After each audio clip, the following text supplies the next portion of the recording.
Welcome to the Mr. Boston Official Video Bartender's Guide.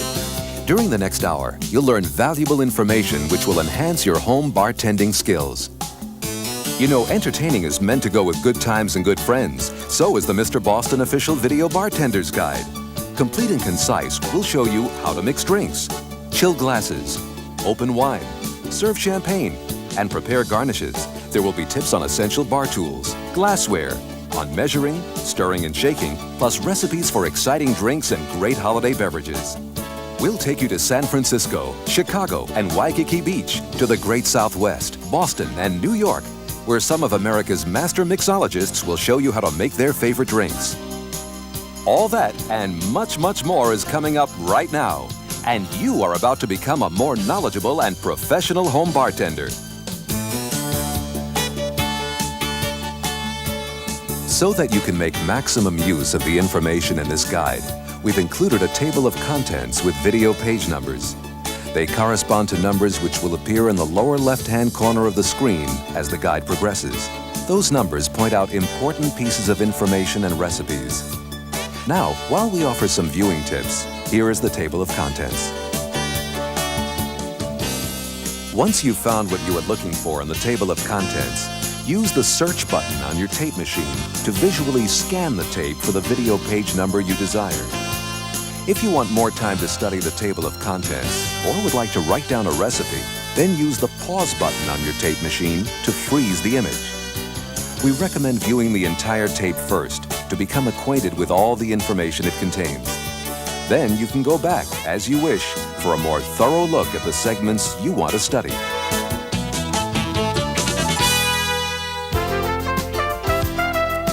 A drink worth mixing is worth mixing well, and these are the tools of the drink mixer's trade. But you don't need to convert your home into a bartender's laboratory in order to become a successful mixologist. A few basic items will stand you in good stead for whatever drink you are called upon to make. First things first, get the can or bottle open. You'll need a good sturdy can opener and one for bottles as well, or one combination opener if you'd rather. There is a wide variety of corkscrews to choose from these days. The right one to have is the one you feel most comfortable using. You may want to own several. An easy-to-use model if it's been a rough day, or the standard corkscrew if you're feeling traditional. For drinks that require a gentle stir or two, you can use a standard iced tea spoon, or if you prefer something more professional, a stirring rod. For those drinks which are stirred by your guests after they have been served, individual decorative stirrers are a nice touch. If you're not stirring a drink, you'll probably be shaking it. So get yourself a shaker or a good mixing glass, which used with a regular drinking glass does the same job. For any drinks that are made with ice but served straight up or are shaken, a coiled rim strainer is a handy thing to have. When stirring or shaking won't do, bring on the blender. It's a simple and effective way to make just about any frozen drink you'd care to create. For drinks which call for fruit garnishes, such as twists, wedges, slices, or peels, a good paring knife is essential. If you want to give your garnishes extra flair, you may find a zester useful. A jigger is to a home bartender what measuring cups are to Julia Child, and just as important. Remember, a good drink is one that is accurately poured, and only experienced professional bartenders should free pour spirits.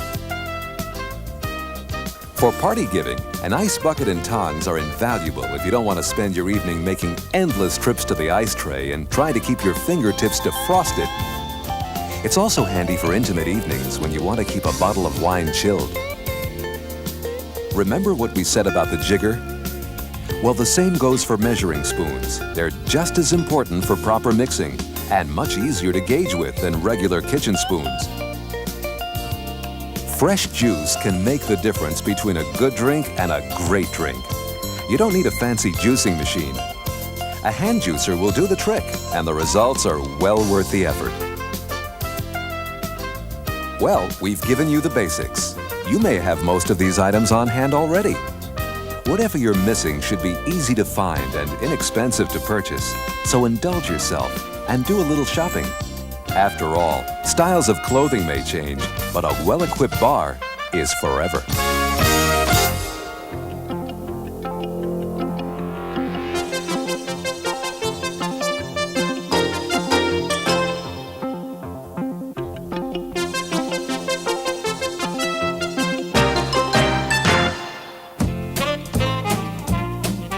Chicago, the Windy City, a place where people like to meet and drink with open hand and open heart. And on Division Street, more people have met and drunk at Butch McGuire's than almost any other bar in the city. And with good reason. It's big, it's friendly, and it's innovative. Bob Thielen is one of Butch McGuire's premier bartenders, and he'll let you in on some of the special ingredients that make Butch McGuire's so popular. One of the most popular beverages of Butch McGuire's is the Bloody Mary. In fact, Butch was the first one to garnish his Bloody Mary with celery. The way we make the Bloody Marys at Butch McGuire's is first take a squeeze of lime, moisten the rim of the glass with the lime, and dip it into the celery salt.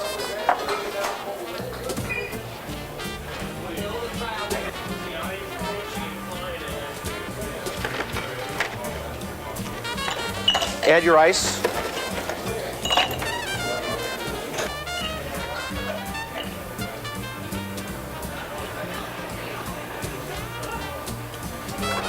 Pour the vodka.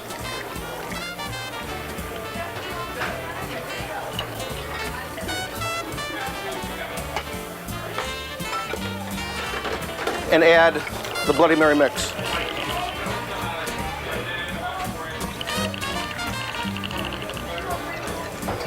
And of course, garnish with celery.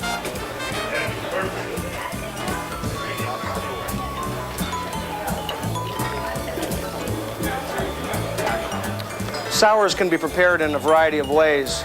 We're going to make the traditional whiskey sour. Ice the glass. Take the blending cup, add in a little bit of crushed ice, pour your 1 ounce of whiskey, and add to that 3 ounces of sour mix.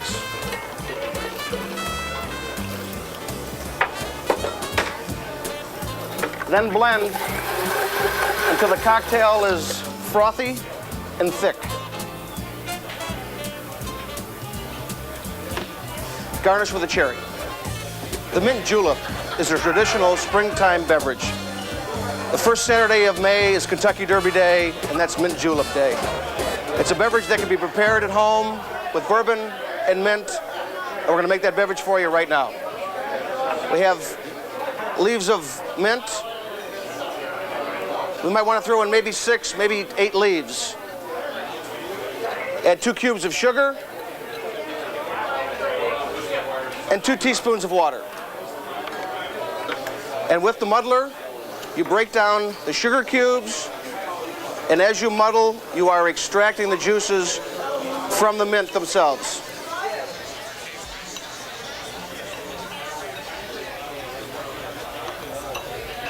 We then add 2.5 ounces of Kentucky bourbon,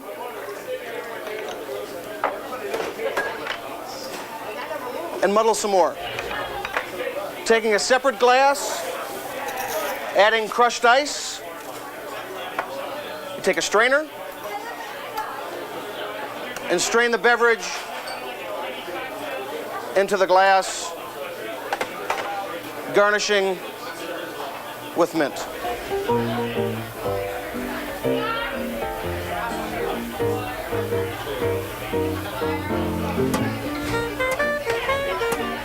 Another traditional cocktail that is made with a muddler is the old-fashioned.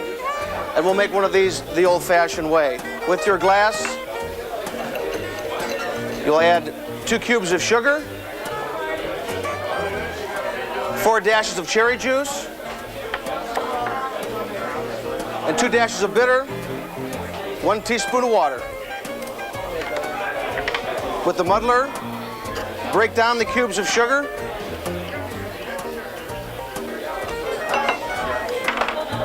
then we add 2 ounces of Kentucky bourbon. Muddle a second time to break down the granules of sugar. We add our ice. Splash water on top. A cinnamon stick for flavor. Garnish and a straw. One of America's favorite cocktails is the screwdriver. And what that is vodka and orange juice. Put ice in your glassware. With your vodka, 1 ounce of vodka.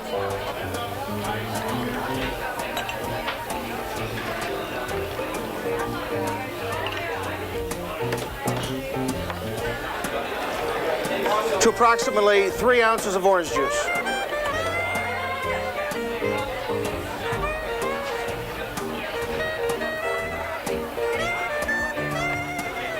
We add the sip stick and garnish with an orange.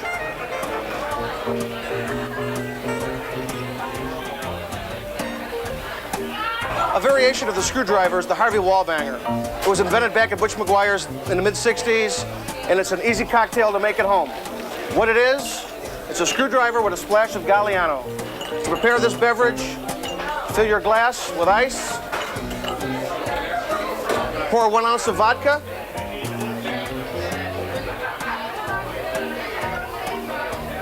fill the glass with orange juice. We splash Galliano, which is an Italian liqueur. Add our sip sticks and garnish with a cherry.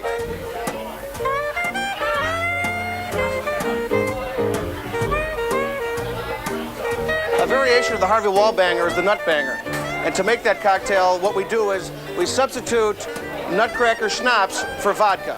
Watch. We add ice first. Taking the nutcracker schnapps, we pour 1 ounce.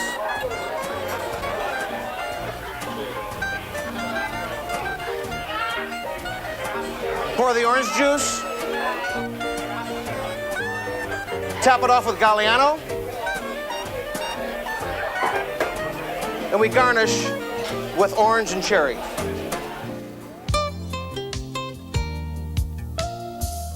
As we mentioned earlier, proper measuring is the foundation on which a good drink is built. Guesswork can lead to disaster, not to mention waste. Any good drink recipe gives you the exact amount needed of each ingredient. But in case you're a little hazy on the difference between a dash and a splash, let's break them down in layman's terms. A dash is exactly what it sounds like. That is a drop or two, no more. If you want to be very precise, a dash is 1/6 of a teaspoon. A splash is like a dash, but a little bit more, and usually refers to mixers such as tonic water or club soda.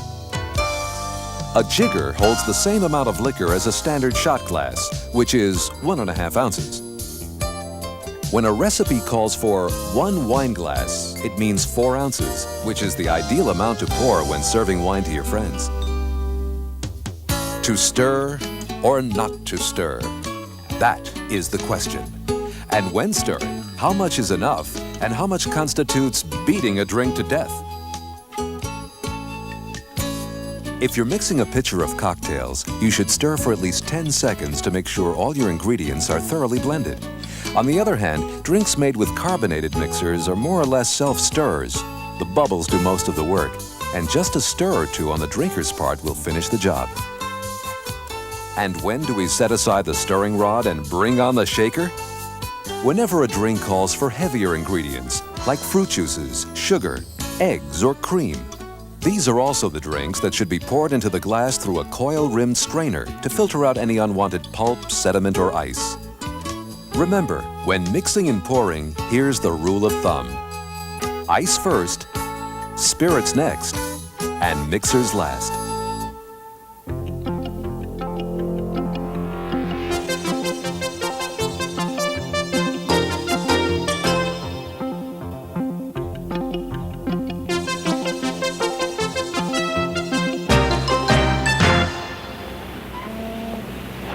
San Francisco is almost everybody's favorite city, and many visitors have left their hearts at the corner of Hyde and Beach Street, home of the Buena Vista Cafe.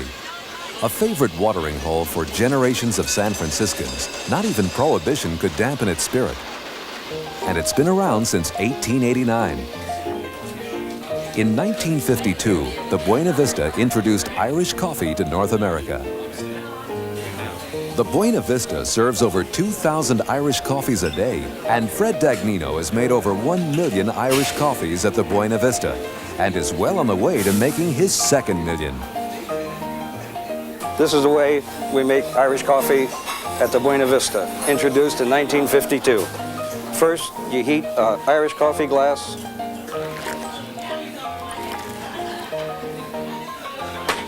The reason I pour piping hot water in a glass is to keep the Irish coffees warm. After the glass is hot, you pour the water out. You then pour approximately 3/4 of a cup of hot coffee.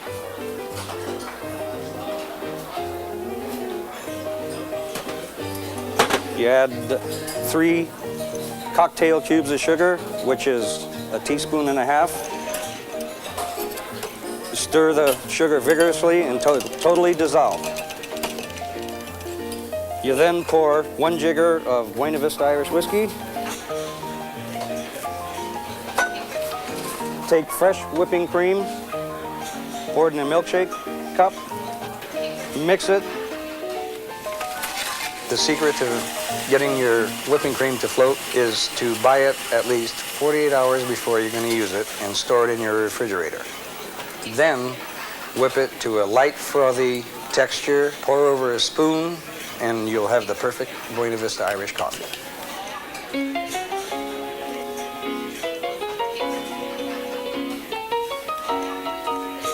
Folks, we're now going to make a Black Russian, which is a very simple recipe.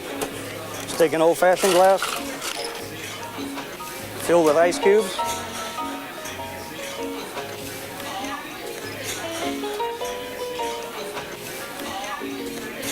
Take vodka, about 1.25 shots. Kahlua.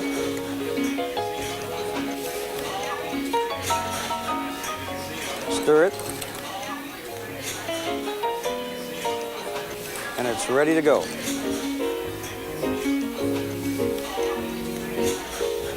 Next, we're going to make a White Russian, which is a Black Russian with a float of whipping cream. It's the same procedure. An old-fashioned glass, fill it with ice cubes. Again, you take your vodka, pour a good jigger. Then you take your Kahlua again, stir it a bit.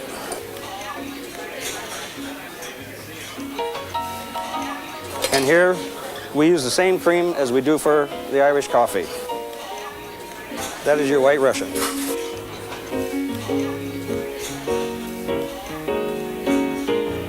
We're now going to make another popular drink, which is famous at the Buena Vista. It's called the Ramus Fizz. Take a little bit of shaved ice, about a teaspoon of lemon juice, 1 teaspoon superfine sugar, a dash of egg white. Next, you use orange flower water, a dash of it. If you can't get this, the options are a triple sec or a dash of orange juice. Then you take a jigger of gin,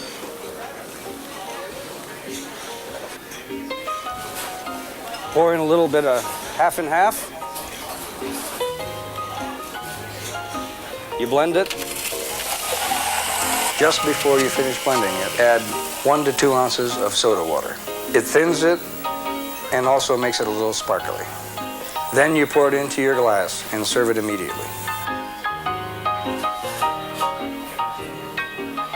Wine drinks are popular these days. I'll now show you how to make a very simple wine spritzer. Take a Collins glass, fill it with ice.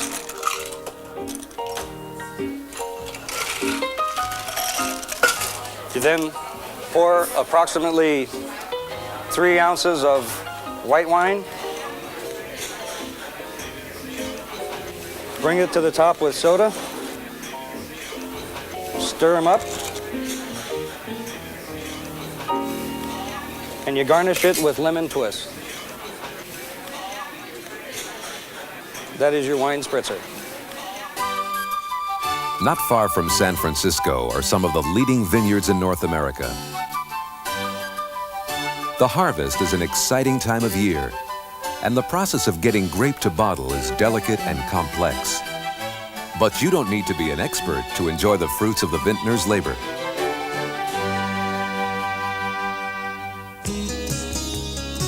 Here is the easiest way to go about opening a bottle of wine. First, with a sharp knife, cut the wrap around the neck of the wine bottle just below the top rim and peel it off.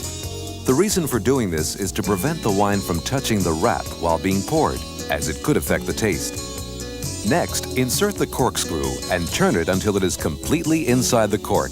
Be careful though not to puncture the bottom of the cork. Finally, remove the cork with a steady pull. Don't panic if the cork breaks. Just reinsert the corkscrew and start the process again. If the cork crumbles, pour the wine through a tea strainer into a decanter, then serve. No harm done to the wine or your pride. Glasses such as these don't just make wine look good, they also enhance its taste. Red, white, and rosé wine should be served in an 8 to 10 ounce clear glass that has a large bowl at the base and is slightly tapered at the top. The bowl allows you to swirl the wine, and the tapered top directs the aroma to its proper destination, so your nose knows. Wine should be stored in a cool, dry place. The bottles should be placed on their sides to keep the cork moist. A dried out cork allows air to enter the bottle and oxidize the wine. If you've opened a bottle of wine and wish to save the remains, red wine will last a few days when recorked, and white wine will keep best when recorked and stored in the refrigerator. You don't need a hard hat and a hydraulic lift to safely and successfully open a bottle of champagne. Despite what you've seen in the movies, you don't want to open champagne with a loud pop and a flying cork. Just take a tip from the Boy Scouts and be prepared. In this case, preparation means making sure the champagne is well chilled before opening. The next step is to wrap a clean white cloth around the neck of the bottle. Then gently undo the wire around the cork. Hold the cork with one hand and with the other, grasp the bottle by the indentation on the bottom. Then slowly turn the bottle, not the cork, until it comes free. With champagne especially, the proper glass is important. Use a fluted glass, which allows the bubbles to continue to effervesce. Remember to pour champagne slowly and into the center of the glass. To enjoy wine and champagne at their best, you should serve them at the proper temperature. When in doubt, ask your wine merchant for advice. Here are some great wine and champagne drinks. To make a wine cooler, over ice, pour red wine. Top it off with 7-Up or lemon lime soda. Stir and garnish with a lemon twist. To make a kheer, fill a glass with 3 ounces of white wine. Add a splash of cassis. Stir and garnish with a lemon twist. A kheer royale is made just like a kheer, except that you substitute champagne for the white wine. To make a mimosa, fill a glass with equal parts of champagne and orange juice.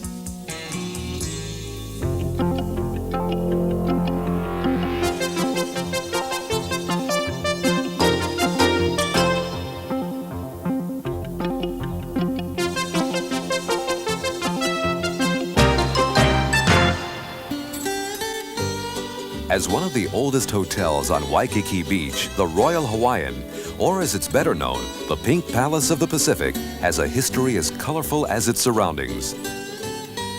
Since its grand opening in 1927, the Royal Hawaiian has entertained princes and just plain folk with equal elan. Waikiki Beach offers white sand, azure waters, and stunning views of Diamond Head. These are just a few of its beauties, and you can view them all in comfort from the Royal Hawaiian's Mai Tai Bar, which is renowned for concocting beauties of its own. Bartender Les Jeremiah will show you how it's done, so get your orchids ready. Aloha from the Mai Tai Bar in the Royal Hawaiian Hotel. Today I'm going to show you how to make our world-famous Mai Tais. First of all, we load our glasses with ice.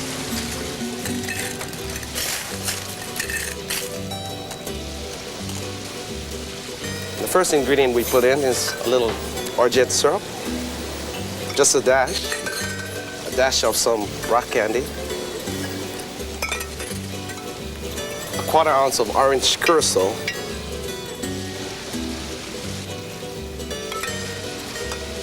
about 1 ounce of orange juice, followed by an ounce of lemon juice,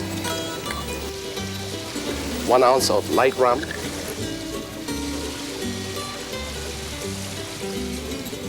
and 1 ounce of dark rum.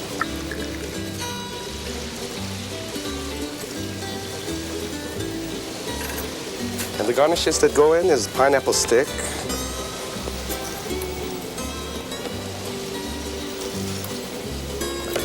with an orchid, cherry, and a couple mint leaves.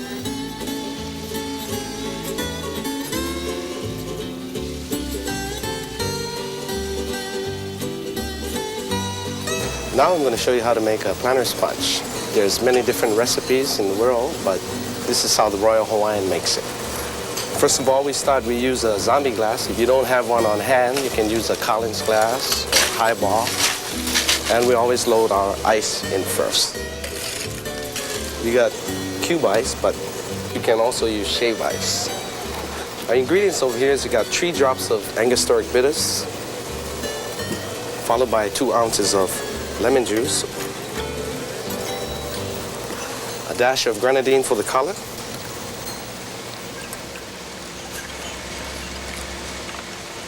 squeeze of lime,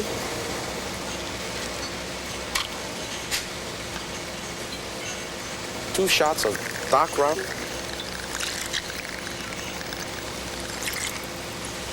and we garnish it with little pineapple cherry, orchid, and mint.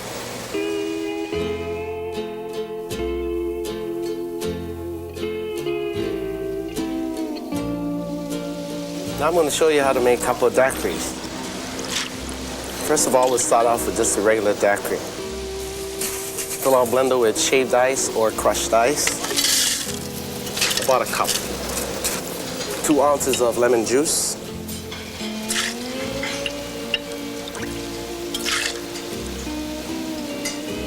1.5 ounces of rum, and a little rock candy syrup on top, or sugar if you don't have any.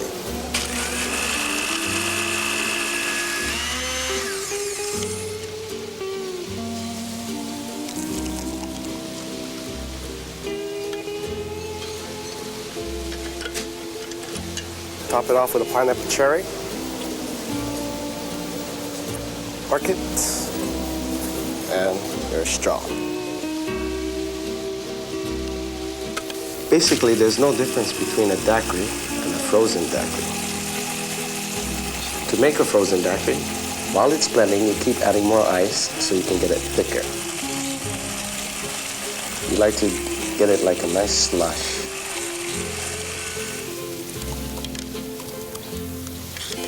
Pour it out into your glass, any glass that you have available. And your garnish for that is a cherry, orchid, and mint.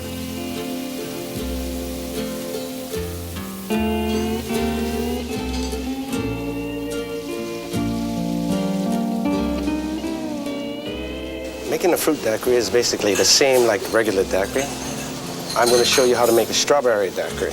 You can use banana or whatever fruits that you have. Same thing we go, put the shaved ice or crushed ice in your blender. 2 ounces of lemon juice, 1.5 ounces of rum, and then your fruit.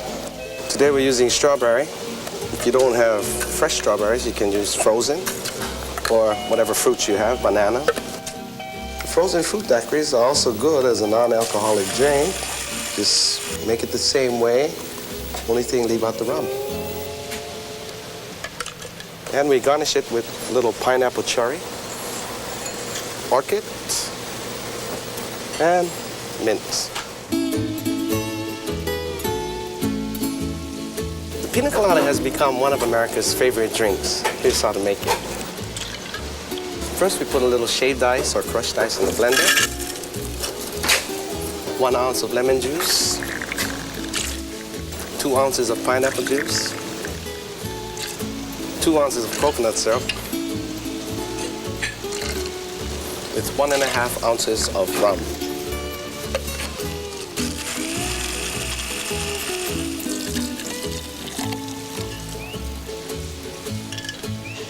Top it off with a little ice. Garnish with a pineapple cherry, orchids, and a straw. Garnishes enhance a drink, give it visual spice, and what looks good tends to taste even better. If your favorite garnish is a maraschino cherry, here are some ideas that are easy to prepare and may add the final touch you've been looking for. To make wedges, cut a lime or lemon in half lengthwise. Then cut the half into thirds. If you're not going to squeeze the wedge or place it in the drink, make an incision under the peel and place it on the side of the glass. To make a lemon or lime twist, remove a thin layer of rind from the fruit with a paring knife and cut it into strips, trimming the edges. Give it a twist to release its natural fruit oils. Oranges, lemons, and limes can be cut into wheels and placed either in a drink or on a glass. Try taking half an orange wheel, put a cherry in the middle, and skewer with a toothpick for a colorful and easy garnish. Strawberries look lovely atop frozen daiquiris and other drinks. After washing, make a cut at the bottom of the strawberry and perch it on the side of a glass. To make pineapple spears, cut off the top of a pineapple. Next, remove the rough outer skin. Then cut the pineapple into half-inch slices. Cut each slice lengthwise into spears and be sure to discard the core. To make pineapple triangles, cut the pineapple in half lengthwise and cut into half wheels. Then cut each half wheel into triangles. You don't have to come from Dixie to dust a mint leaf. Just press it in sifted powdered sugar and the job is done. Orchids and other flowers are a beautiful way to garnish drinks. Make sure the flowers are non-toxic and rinse before using. When using celery, choose stalks closest to the heart. Wash them thoroughly and trim the ends before using. If you want to quench hunger as well as thirst, this skewer may be just the ticket. Try our combination of a cherry tomato, olives, and a cold-cooked shrimp, or create your own. Garnishes make drinks more beautiful and appetizing, so be creative and have fun. The great American Southwest conjures up images of cactus, majestic mountains, and spectacular sunsets. But that's not all the desert has to offer. In Scottsdale, Arizona, you can quench your thirst at a classy watering hole, Stephen Restaurant. The restaurant was conceived in 1980, the same year its owner Steve Stone won baseball's Cy Young Award as the American League's most valuable pitcher. At Stephen, the best pitchers come filled with margaritas, as bartender Mark Baston will demonstrate.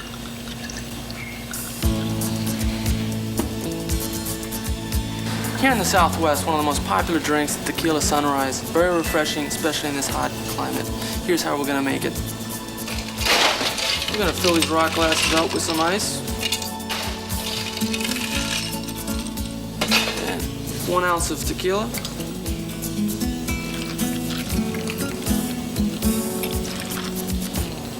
Some grenadine, just a splash, give it some nice color. And we'll fill it to the top with some good old orange juice.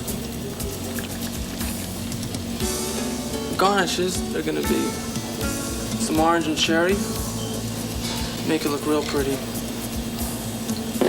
Here's your tequila sunrise.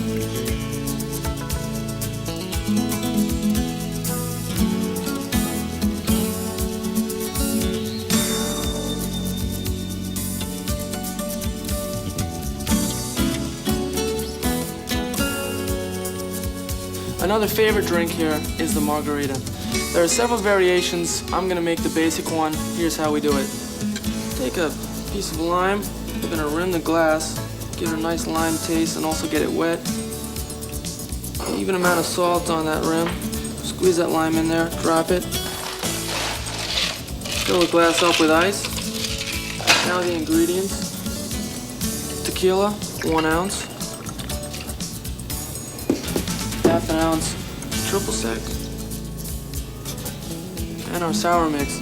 We make our own sour mix here. I'll give you the recipe shortly. If you don't have any sour mix, lemon juice or lime juice is just fine. Just a splash of that.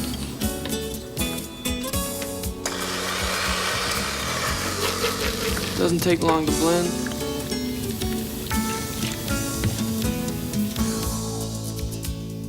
And garnish it with a lime wedge.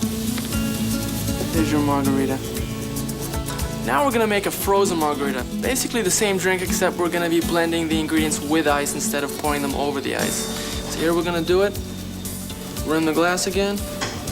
Nice and wet.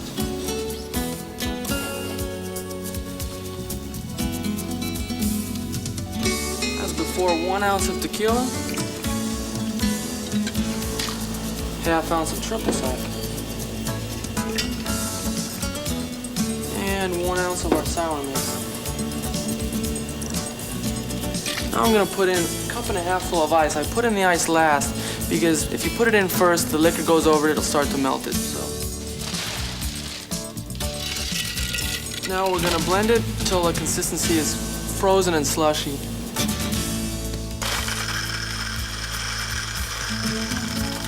About 7 to 10 seconds.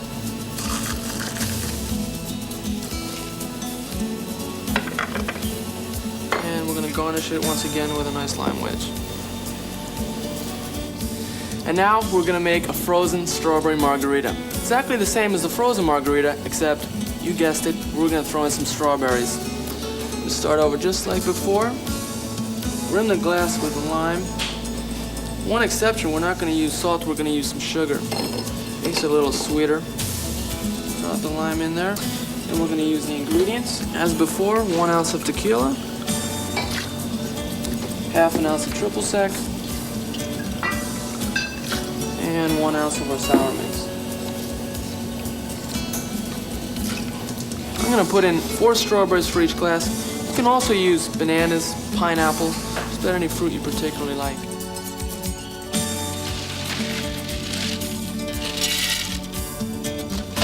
Blend it for about 7 to 10 seconds, nice firm consistency.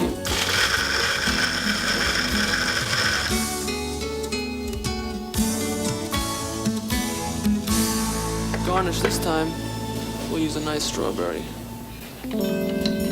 Here's how to make your own sour mix. We're gonna make 2 quarts, but you can cut this recipe in half. In a large jar, add 1 quart of lemon juice, 1 quart of water, add 2 ounces of liquid brown sugar or honey, and 2 egg whites. Shake it up until it's thoroughly mixed, and you've got a perfect sour mix which you can store in the refrigerator. Here's yet another variation of the margarita. We call it the Amarita, a specialty drink that we make at Stephen. The only difference being that we substitute amaretto for triple sec. And basically we're gonna add the ice. We use brandy sniffers, you can use any glass you'd like. 1 ounce of amaretto.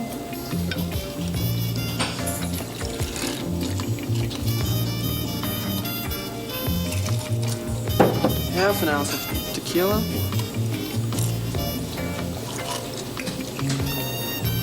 Fill the rest with some lime juice, all the way to the top.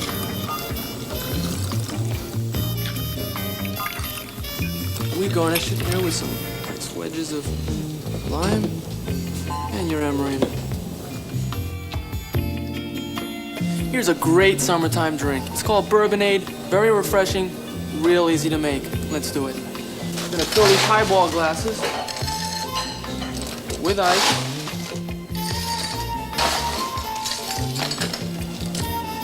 One ounce of bourbon.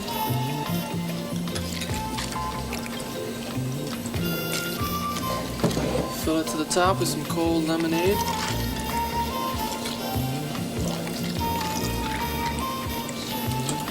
Garnish it with some lemon wheels. A few straws. Bourbonade.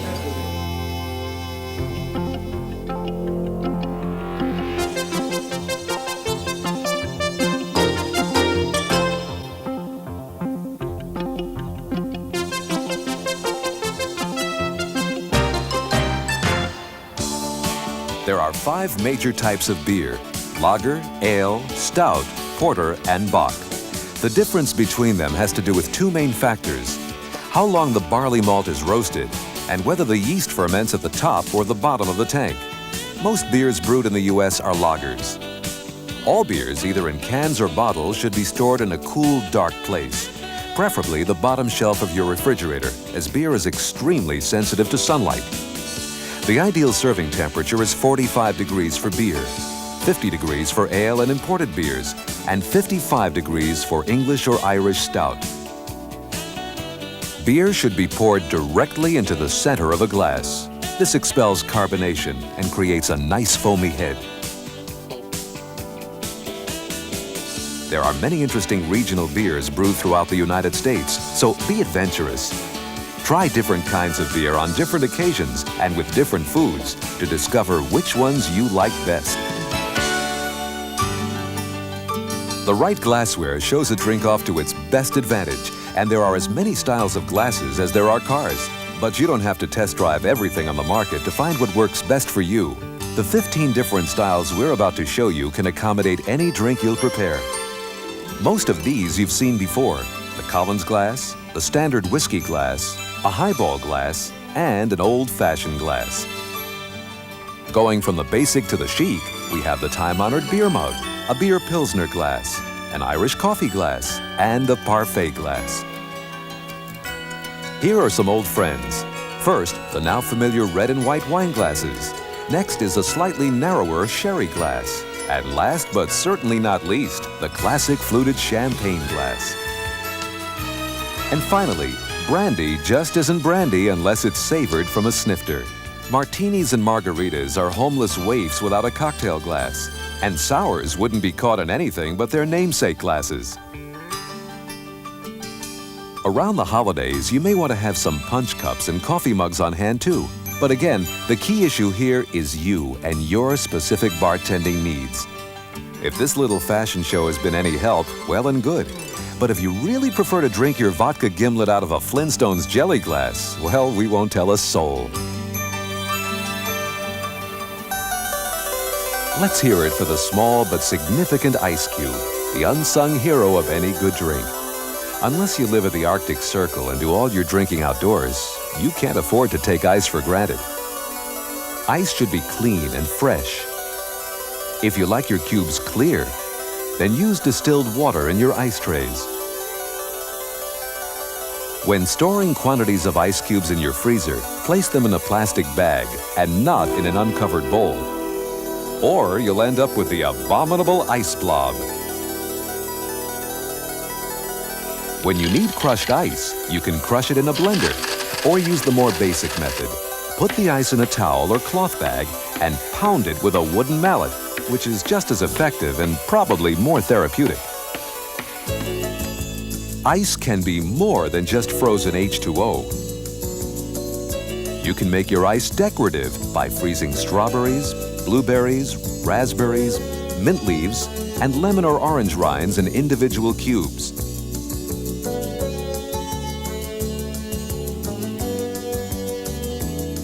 They look especially appealing in clear drinks, like those made with soda and tonic mixers.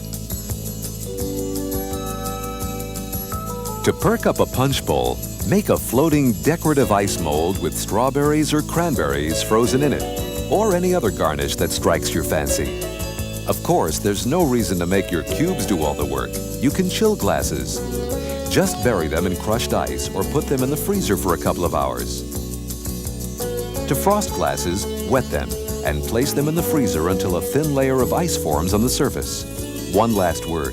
Ice, just like time, is fleeting. So if you're entertaining, have as much ice on hand as you can possibly store. Because when the ice is out, the party's over. Faneuil Hall Marketplace has become one of Boston's most popular attractions and the inspiration for historic renovations around the country. The architect responsible for this renaissance is Ben Thompson. Among his other accomplishments is Ben's Cafe, a favorite outdoor meeting spot at Faneuil Hall.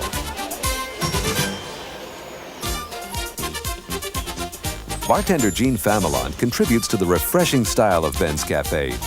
She's a woman who knows how to teach old drinks new tricks. Two of America's favorite drinks are vodka and tonic and gin and tonic. You first take your glass, fill it to the top with ice, because when you add your alcohol, the ice does melt. Pour in your vodka or your gin. Add quinine water. Garnish with limes. And you add straws to any drink that has ice in it.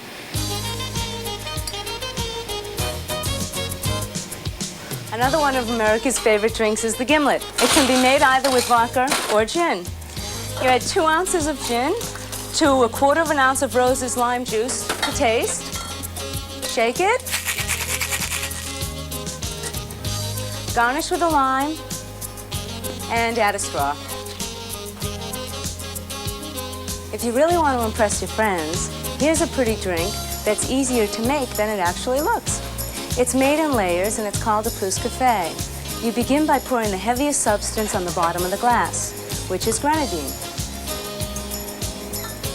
You pour in your next layer, which is yellow chartreuse, pouring it down the side of the glass to give it an even distribution so that it floats on the preceding layer.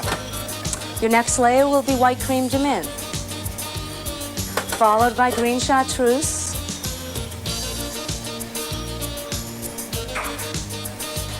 and the last layer is brandy.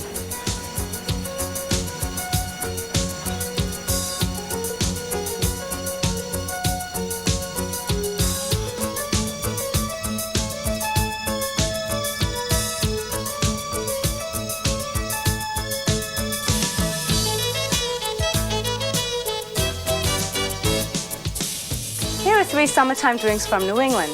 They are favorites here at Ben's Cafe. We're going to make a Cape Codder, a Madras, and a Sea Breeze. First, you fill your glass to the top with ice.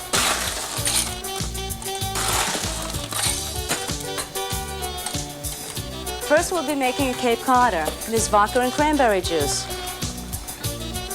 It's garnished with a lime. And as always, a straw. The second one is a Madras. It's vodka, cranberry juice, and orange juice. There is no garnish, just a straw. And the third one is a Sea Breeze. It is vodka, cranberry juice, and grapefruit juice. It is garnished with a lime and a straw.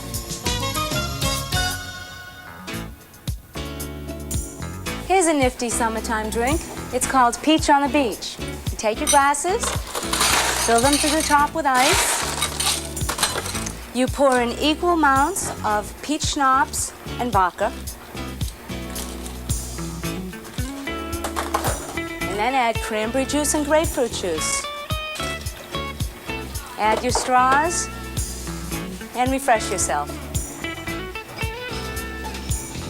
Hot malt cider is a wonderful drink. It keeps you warm during those long, cold winter months, and it makes your house smell great when you're preparing it in your kitchen. To begin, you have to prepare the cider.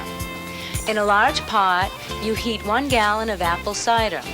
You add to it cider spices, which are available at most gourmet shops.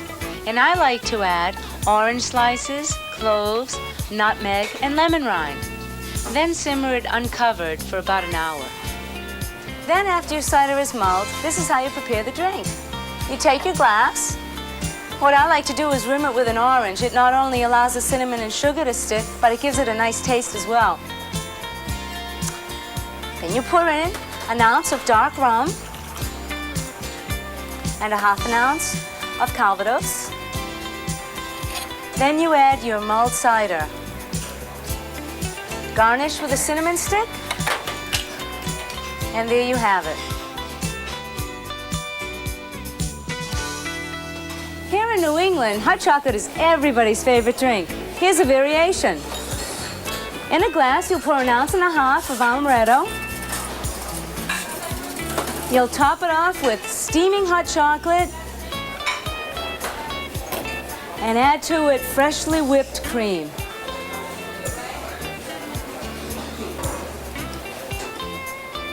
Add a straw, and there you go. Yummy.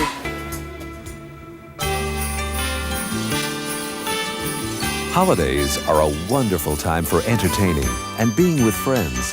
What better way to celebrate than with some festive drinks, perfect for the occasion? This cheery eggnog is homemade and flavored with brandy and amaretto di Serrano. Remember, if you want more time to copy this recipe, use the pause button on your tape machine to freeze the picture.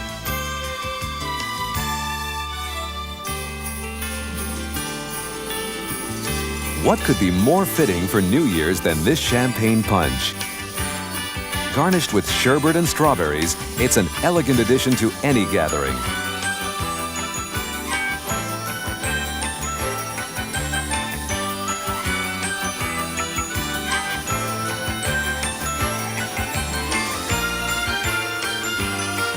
Here's a colorful punch that's right for any occasion. And it can be served with or without spirits.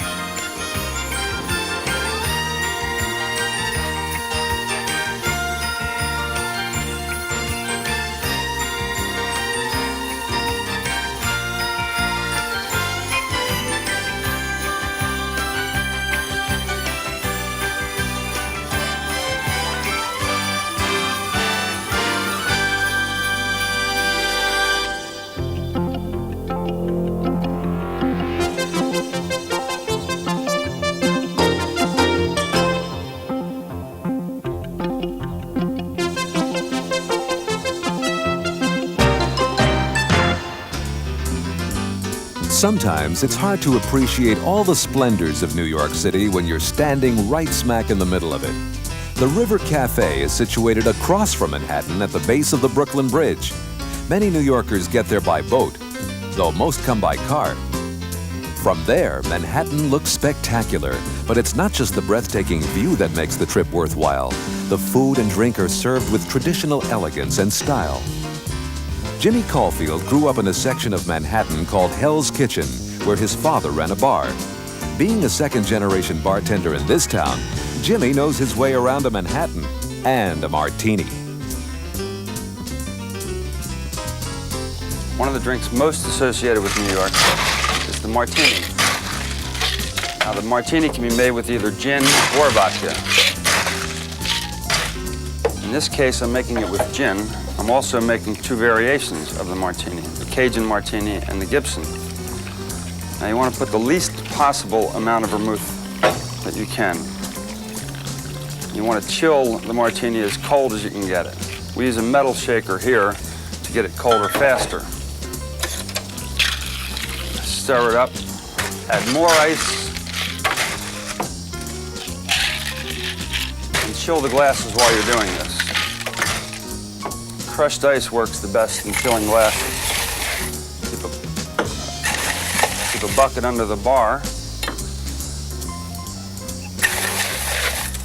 And now we garnish it. We use olives for the martini, onions for the Gibson, and a jalapeno for the Cajun martini.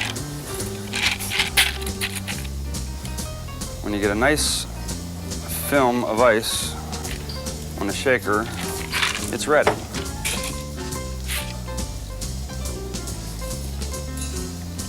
And if you put too much vermouth in, it's going to come back. So make sure you put the least possible amount of vermouth that you can.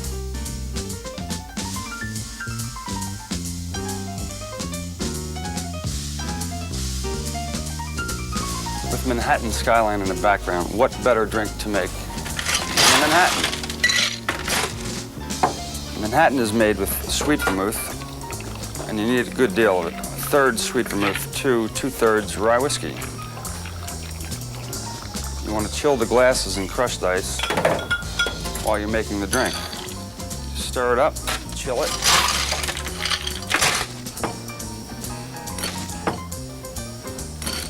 And the garnish is a cherry.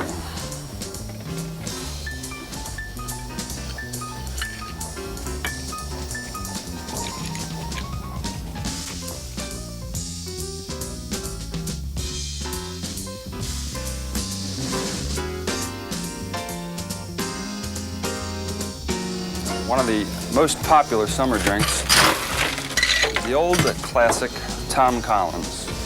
At the River Cafe, we use real lemon juice, 1/3 lemon juice to 2/3 gin, with about 2 teaspoons of superfine sugar. You can also use the pre-sweetened lemon juice that's on the market. Shake it up good, crack the ice well, pour it into a Collins glass, leave it about 1 inch from the top, add a cherry, orange, a stirrer, and top it off with club soda, and you have it.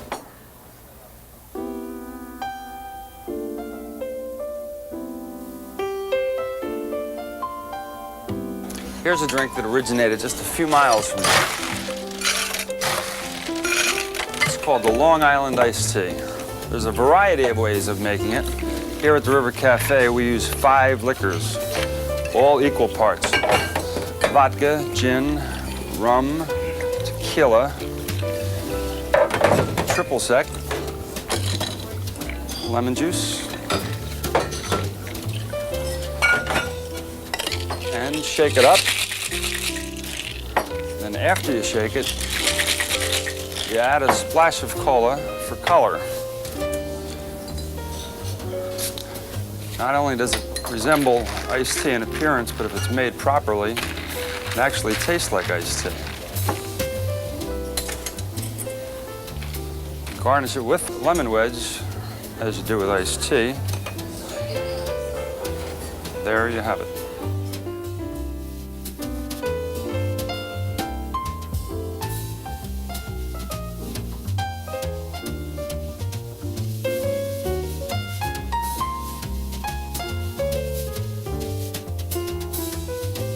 Here are a few nice amaretto cocktails you may want to try.